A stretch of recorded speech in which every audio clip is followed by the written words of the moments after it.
Crazy characters are fun when you know how to write them. After watching enough movies containing insane characters to go crazy myself, I decided to split them into 3 types of madness to hopefully get to answer questions like, why do we sometimes laugh with them? Or why are we always so invested in their story?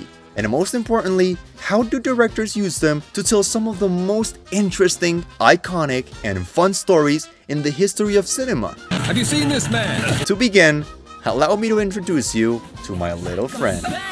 Oh, hello. Meet Deadpool. Although craziness does not equal stupidity, Deadpool sure as hell makes it hard to believe it doesn't. Your powers for good. Take practically any time Deadpool is on screen, and you'll quickly realize his humor is that of a 5-year-old. You appear to have soiled yourself while unconscious. I wasn't unconscious. This, in my opinion, is the most fun type of insanity, because it uses stupid humor that even your average 10-year-old cousin can understand. Even if the joke isn't good, you still end up laughing your ass off because of how stupid it is. One more word. Please give me one. Gubernatorial. But then, what stops characters like him from being in just any kid's cartoon? Simple. This thing. Apparently cursing and inappropriate jokes come included when you're a nutjob, which fortunately for us, only makes him even funnier.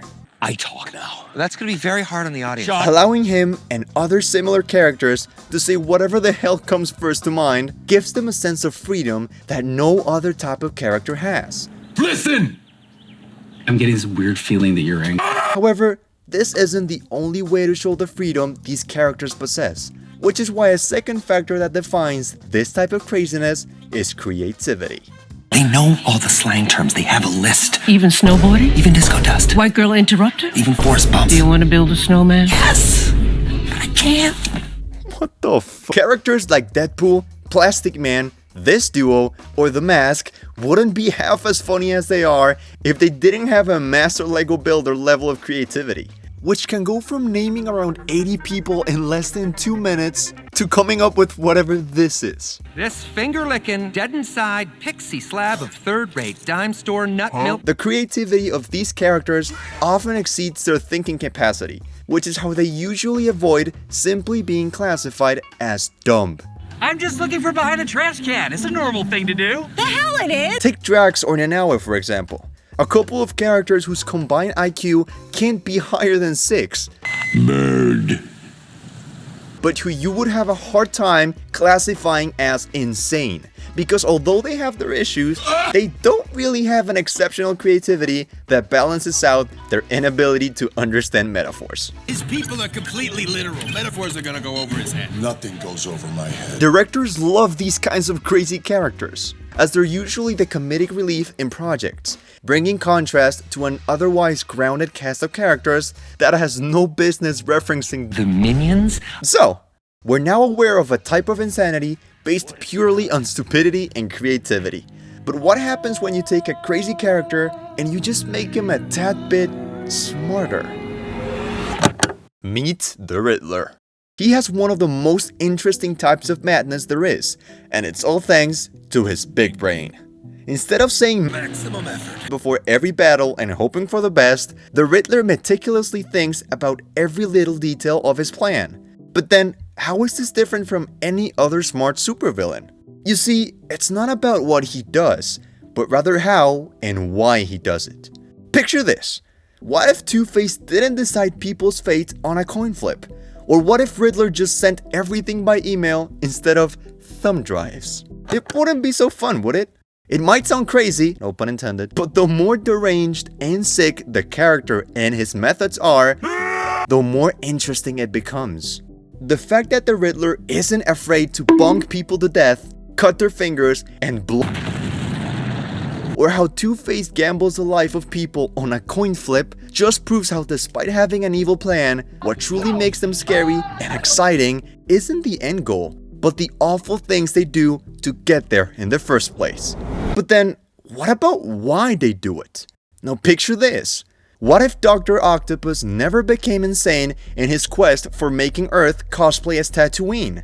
Or what if Lex Luthor was just a random bald dude sent with government orders to kill Superman? Sure, They're not crazy enough to hit freaking Colossus in the butt. But that doesn't mean they don't have their fair share of mental issues that usually end up being the reason they do evil things in the first place. If not for the accident, Octavius wouldn't be as reckless when replicating the literal sun. And if it wasn't for his ego and obsession, Luthor would probably just shake hands with Superman and call it a day. In the end, this is an alternate way of writing insanity, where instead of making the character believe they're living in a sitcom, The proposal. they give them big brains and ground them in reality, which begs the question, what happens when you decide to take both a brain-dead and a smart style of writing craziness, merge them into one, and dial it up to 100? Well, ladies and gentlemen, please welcome the Clown Prince of Crime, the Joker. There are two ways of writing this absolute maniac of a character. Either you make him a smart psychopath, or you don't. Let me explain. 2019's Joker explores a version of the character that tries to fit in, but can't quite do so because of, well, he's also not the brightest man in the room, and he never seems to do anything right.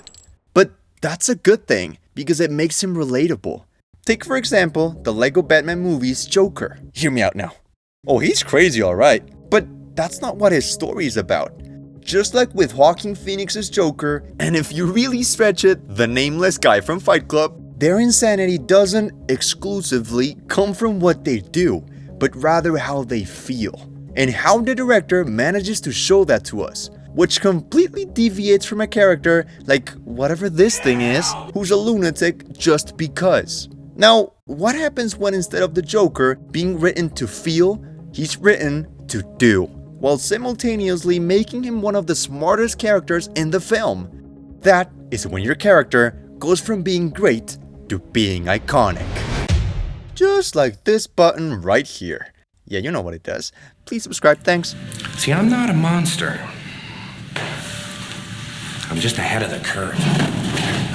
In some sense, he's actually right. You know what's even scarier than a psychopath? A psychopath who knows what they're doing.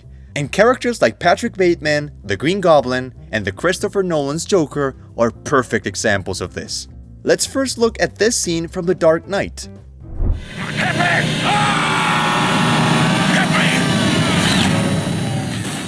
His words are complete insanity. Why would you want to get run?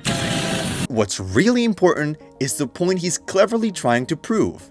I have one rule. Oh, then that's the rule you'll have to break to know the truth. Which is?